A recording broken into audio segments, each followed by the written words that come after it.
વરસ્યો છે। હમણાં જ અમે આપને બતાવ્યું કે બોડેલી પંથક પણ બોડેલીની સાથે સાથે છોટાઉદેપુરના અન્ય વિસ્તારોની અંદર પણ વરસાદ વરસ્યો છે। નસવાડી તાલુકામાં પણ સારો વરસાદ વરસ્યો છે। ખેતીલાયક આ વરસાદ છે। શેરીઓમાંથી પાણી વહેતા થઈ ગયા છે, ખેતરોમાંથી પાણી વહેતા થઈ ગયા છે। સાંકડીબારી ગનિયાબારી ગામે વરસાદ વરસ્યો છે। કુપ્પા સહિતના ગામે ધોધમાર વરસાદ વરસ્યો છે અને આ ખેતીલાયક વરસાદથી ખેડૂતોમાં ખુશીનો માહોલ જોવા મળી રહ્યો છે। असह्य बफारो गरमी आ बधुं ज सहन कर्या पछी हवे वरसादनी राह जोवाई रही हती। मेघराजाने प्रार्थना करवामां आवी रही हती के हवे वधारे न तड़पावशो, हवे वधारे न तरसावशो, हवे वधारे राह जोवाय एवुं नथी। आ गरमी अने खास तो एमां तो उकळाटथी त्राहिमाम पोकारी गया छीए अने आखरे मेघराजाए ए पुकार ए गुहार सांभळी लीधी छे अने हवे दक्षिण गुजरात, मध्य गुजरात अने सौराष्ट्रमा केटलाक पंथकनी अंदर वरसाद शरू थयो छे।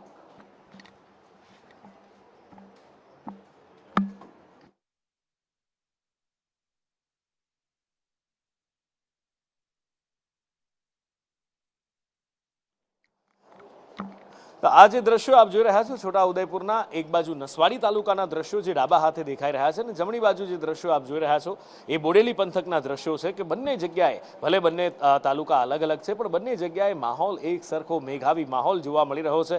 आह्लादक वातावरण थई गयुं छे, वातावरणमां ठंडक प्रसरी गई छे अने आ दृश्यो जोईने कदाच अमदावाद, उत्तर गुजरात ने ए बाजू गांधीनगर आ बधा ज शहेरोना लोकोने ए आशा जागी हशे के आवो माहोल आपणे त्यां पण थाय, आपणे पण आ गरमी उकळाट बफाराथी क्यारे राहत मेळवीशुं ए इंतजार अहींया वधारे तेज थई गयो हशे वरसादनो। जो के हजी अमदावाद अने एमां वरसादने आवता थोड़ो समय लागशे एवुं हवामान विभागनुं कहेवुं छे पण एक राहतनी वात ए छे के दक्षिण गुजरात अने मध्य गुजरातमां वरसादनी शरूआत थई छे एटले धीमे धीमे हवे आ सिस्टम अमदावाद तरफ, उत्तर गुजरात तरफ पण आगळ वधशे। मध्य गुजरात तरफ पण, मध्य गुजरातमां जो के छोटाउदेपुर ने एनी आसपास तो आ सिस्टम पहोंची गई छे।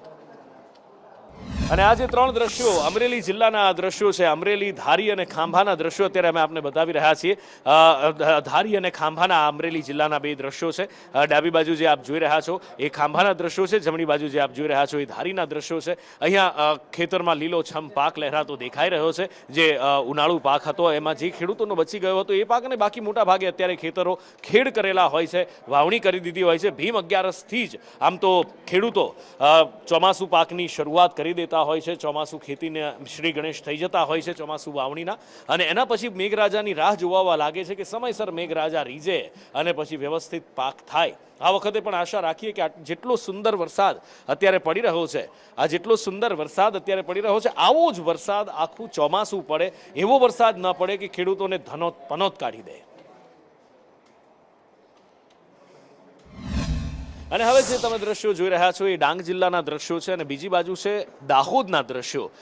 દક્ષિણ ગુજરાતમાં, મધ્ય ગુજરાતમાં જે વરસાદ વરસ્યો છે, ડાંગના સાપુતારાના આ દ્રશ્યો છે। સાપુતારામાં જ્યારે પણ વરસાદ આવતો હોય છે, જો કે આ હિલ સ્ટેશન જ આમ તો ચોમાસાની સિઝનમાં ફરવાનું હિલ સ્ટેશન હોય છે કારણ કે જ્યારે વરસાદ વરસતો હોય ત્યારે નાના નાના ધોધ જીવંત થઈ જતા હોય છે। સૌથી મોટું ગિરાધોધ તો છે જ પણ જ્યારે રસ્તા ઉપરથી પણ પસાર થતા હોઈએ, ડુંગરના સાંકડા રસ્તાઓ ઉપરથી નીકળતા હોઈએ અને ત્યાંથી એ પર્વત ઉપરથી નાના નાના ધોધ પડતા હોય, એ કાર ઉપર ધોધ પછડાય અને ત્યાંથી કાર આગળ વધતી હોય, કેટલાક લોકો એ ધોધની મજા માણવા પણ ઊભા રહેતા હોય છે।